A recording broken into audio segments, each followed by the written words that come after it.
Mais du moins qu'il y a une forme de... que parfois la violence verbale peut aboutir à la violence physique. Vous comprenez qu'on se pose cette question ? Alors, je vais vous dire, justement, peut-être commencez-vous à découvrir qu'il y a des formes carnavalesques, que oui, il y a des caricatures, que oui, il y a des grandes marionnettes, et il y a toujours eu ça dans les manifestations. Donc c'est du carnaval de dire Louis XVI, on l'a décapité, Macron va recommencer. Oui, et ça s'appelle même un exutoire à la colère populaire. Et je vais aller même un peu plus loin.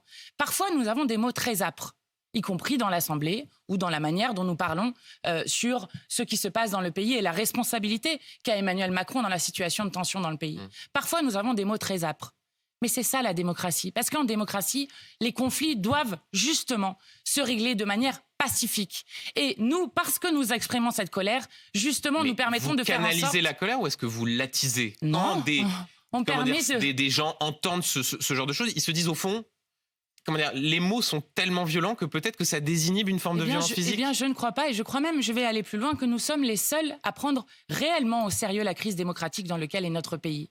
Que nous sommes les seuls qui, depuis le début, proposons des sorties par le haut sur la question du référendum, du retour devant le peuple, du référendum d'initiative partagée, de la proposition de loi du 8 juin que nous avons co-signée pour l'abrogation de la réforme des retraites. Eh bien, ça, c'est des manières de sortir par le haut des conflits. Voilà ce que nous faisons, et oui, nous sommes une alternative politique à ce gouvernement et donc nous n'attisons pas les violences. Nous ne croyons pas à la violence en politique. Nous croyons à le fait que nous puissions prendre le pouvoir, le peuple puisse reprendre le pouvoir sur son destin par les urnes. Je vais le redire encore une fois, par les urnes. Mathilde Panot, l'entreprise Vert Baudet traverse un conflit social très tendu. Une partie des salariés sont en grève pour demander des augmentations de salaire et la section CGT de l'entreprise a dénoncé des violences à l'égard d'un délégué CGT. Je vais citer leur communiqué de presse: copieusement gazé, frappé, expédition punitive de type fasciste. Le parquet de Lille a ouvert une enquête, même si ce délégué syndical ne souhaite pas porter plainte en l'état. Est-ce que vous avez d'autres informations sur ce qui s'est passé ? Notons également qu'une autre gréviste a porté plainte. Elle dit qu'un policier l'aurait étranglé sur un piquet de grève. Bon, déjà, je veux apporter évidemment mon soutien à ce syndicaliste gréviste agressé, à cette gréviste qui, elle, est à l'hôpital suite à l'opération policière pour enlever le piquet.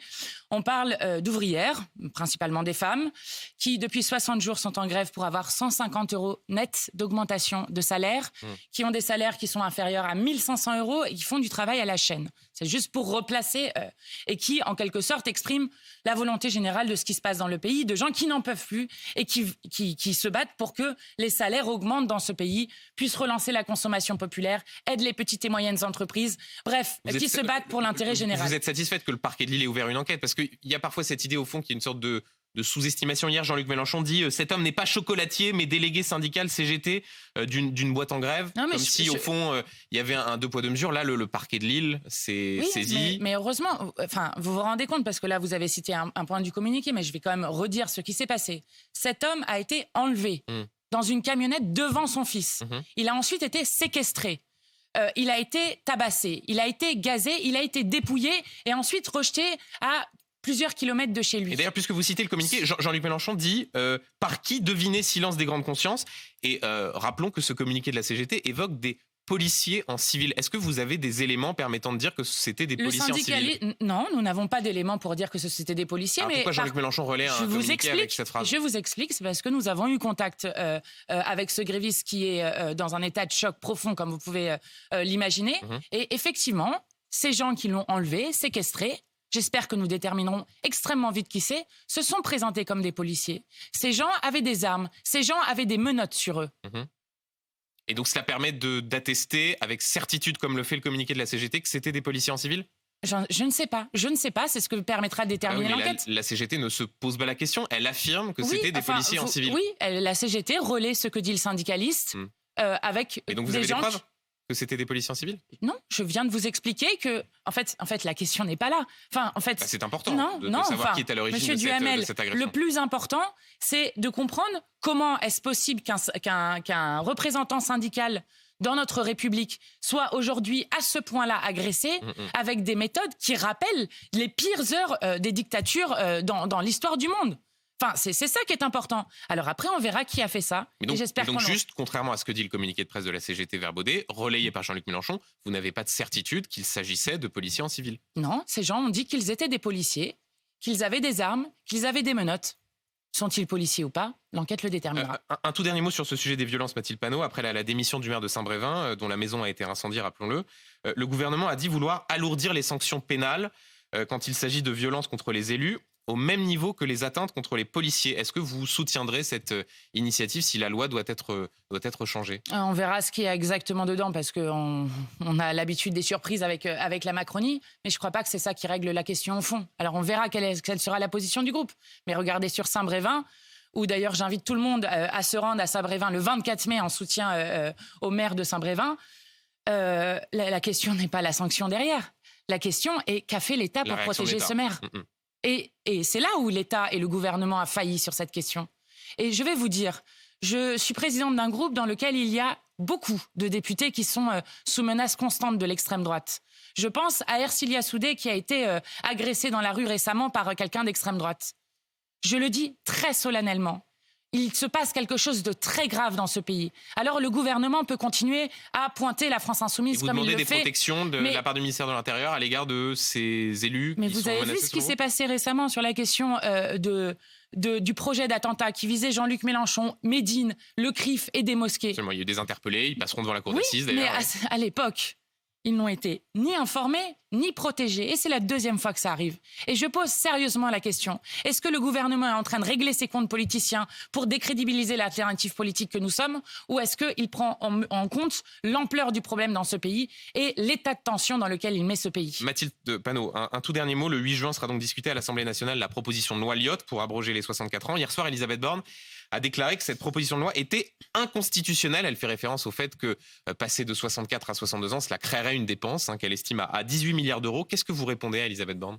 J'alerte solennellement. Si le gouvernement décide que de mettre la pression sur l'Assemblée nationale pour que la proposition de loi soit déclarée irrecevable et donc elle ne puisse pas être examinée le 8 juin, alors ça aura un effet aussi déflagrateur que le 49.3 l'a eu. Et je vais vous dire, un des gros problèmes... C'est-à-dire un effet déflagrateur? Eh bien, vous avez vu, quand il y a eu 49.3, il y a eu...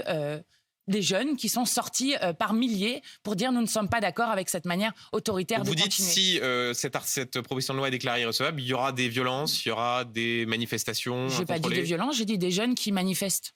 Ça n'a rien à voir avec des violences. Après le 49.3, on avait vu en l'espèce des violences. Enfin oui, et puis on a vu aussi 97% des gens qui ont été arrêtés, qui ont été relâchés sans poursuite, donc des arrestations arbitraires. Mais ce que je dis, c'est que ce n'est pas possible d'avoir un gouvernement qui bouche l'ensemble des issues démocratiques jusqu'à nous empêcher, ce qui serait un précédent extrêmement grave pour notre démocratie, de discuter d'un texte. Alors, on vous explique que ça va coûter cher. Mais enfin, qu'est-ce qui va coûter cher?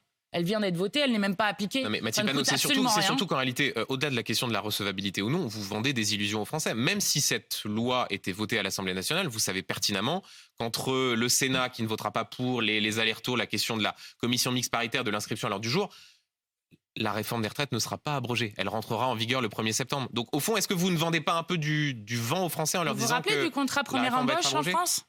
Contrat première embauche 2006. Voté à l'Assemblée, voté au Sénat, promulgué. Donc vous croyez encore que le président de la République puisse reculer sur la réforme des retraites? Je vais vous dire, cette réforme des retraites empoisonne le quinquennat d'Emmanuel Macron. Vous croyez qu'ils peuvent continuer encore 4 ans comme cela? Vous croyez que les gens vont tourner la page sur ce qui constitue leur vie, ce qu'ils vivent dans leur chair, quand on parle de gens qui vont devoir travailler 2 ans de plus, avec parfois 15 000 personnes qui ne vont pas avoir leur retraite parce qu'ils vont mourir avant, avec des gens qui vont être en retraite en mauvaise santé? C'est hors de question. Et je vous le dis, il faut être très nombreux et nombreuses le 6 juin dans la rue à l'appel de l'intersyndicale. Et le 8 juin, il y aura un vote. Et ce vote sera un point d'appui dans notre rapport de force extrêmement important. Et je rappelle que c'est l'Assemblée nationale qui a le dernier mot dans notre démocratie parlementaire.